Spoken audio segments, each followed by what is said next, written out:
সুপ্রিয় দর্শক, হ্যাঁ, এই মুহূর্তে আমরা একজন বিধবা বোনের কাছে দাঁড়িয়ে এবং পাশে যাকে দেখতে পাচ্ছেন সেই হচ্ছে যে লতার বড় ভাই। তার হাতে আপনারা দেখতে পাচ্ছেন যে 15 লক্ষ টাকা। তিনি কিন্তু 15 লক্ষ টাকা নিয়ে আমাদের কাছে এসেছেন ইন্টারভিউ দিতে। মূলত এই ইন্টারভিউটা তার বোনের জন্য বিয়ের পাত্র খুঁজছেন খুবই দ্রুত। দর্শক, আমি শুরুতেই বলেছি যে তিনি একজন বিধবা বোন, ঠিক আছে, একজন বিধবা বোন। আপনারা অতি দ্রুত ভিডিও ফুটেজটি শেয়ার করে দিবেন এবং কমেন্ট করবেন। কমেন্ট করলেই কিন্তু আমি শুরুতেই বলে দিচ্ছি, কমেন্ট যারা যারা করবেন তারা কিন্তু ইনবক্সে ইমো নাম্বার পেয়ে যাবেন যোগাযোগ করার জন্য। দর্শক, আমরা আগে ভাইয়ের সাথে কথা বলবো। আঙ্কেল, আসসালামু আলাইকুম, কেমন আছেন আপনি? আচ্ছা, আপনার হাতে কত টাকা আছে? এখানে 15 লক্ষ টাকা আছে। আচ্ছা, আপনার বোনের নাম কি? মৌ। আচ্ছা, মৌ। দর্শক, মৌ, তো এই যে হাতে 15 লক্ষ টাকা আপনার কাছে আছে, এই টাকা দিয়ে আপনার বোনের জন্য কি করবেন আপনি? আমার বোনকে যে বিয়ে করবে তার এই 15 লক্ষ টাকা দিব এবং এই বাড়িটা তার নামে লেখা আছে, বাড়িটাও সে পেয়ে যাবে। আচ্ছা দর্শক, আপনারা ব্যাকগ্রাউন্ডে দেখতেছেন বিশাল বড় একটা বিল্ডিং। আসলে যে হচ্ছে যে মৌরে বিয়ে করবে তার বড় ভাই, আপন বড় ভাই এই 15 লক্ষ টাকা দিয়ে দেবে।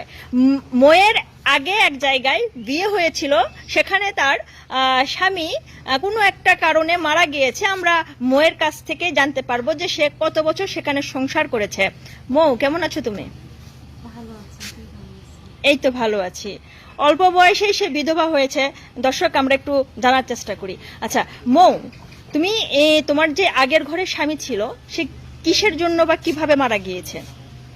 আসলে সে ট্যুরে যেতে খুব ভালোবাসতো। ট্যুরে যাওয়ার পথে একটা রোড অ্যাক্সিডেন্টে মারা গেছে। 3 বছর হলো।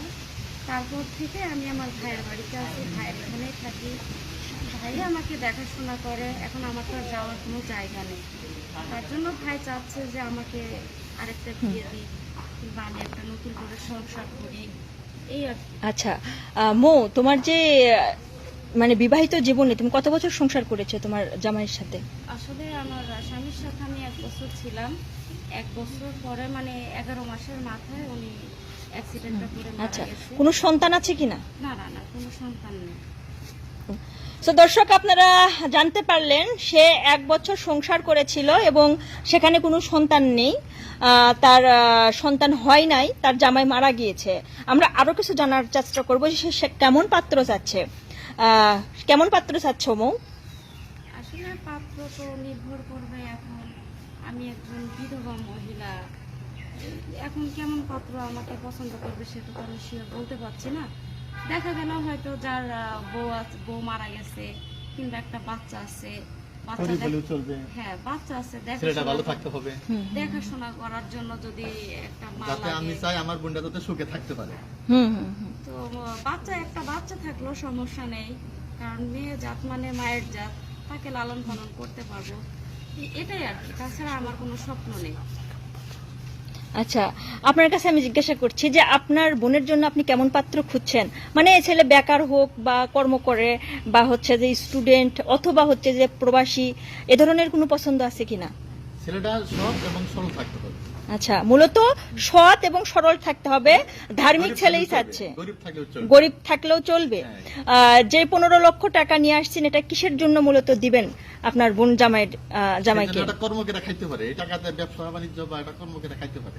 আচ্ছা, এই জন্য তাকে এই টাকাটা দেওয়া হবে। তো দর্শক, এপার বাংলা ওপার বাংলা থেকে যারা যারা এই ভিডিও ফুটেজটি দেখছেন এবং যে সকল ভাইরা প্রবাসে আছেন, প্রবাস থেকে যারা যারা ভিডিও ফুটেজ দেখছেন এবং আমাদের দেশে যারা হচ্ছে যে স্টুডেন্ট রয়েছেন, বেকার রয়েছেন, ব্যবসা করে ট্রাক আলা ড্রাইভার যারা যারা রয়েছেন, ঠিক আছে, সবাই যোগাযোগ করতে পারবেন। আমি ভিডিওর শুরুতেই বলে দিয়েছি, আগে আপনারা কমেন্ট করবেন। কমেন্ট করলে ইনবক্সে মৌয়ের নাম্বার দেওয়া হবে এবং যোগাযোগ করার জন্য আমরা মৌয়ের সাথে ব্যবস্থা করে দিব। আজকের মতো এই পর্যন্তই, দেখা হচ্ছে পরবর্তী কোনো ভিডিওতে। ধন্যবাদ সবাইকে।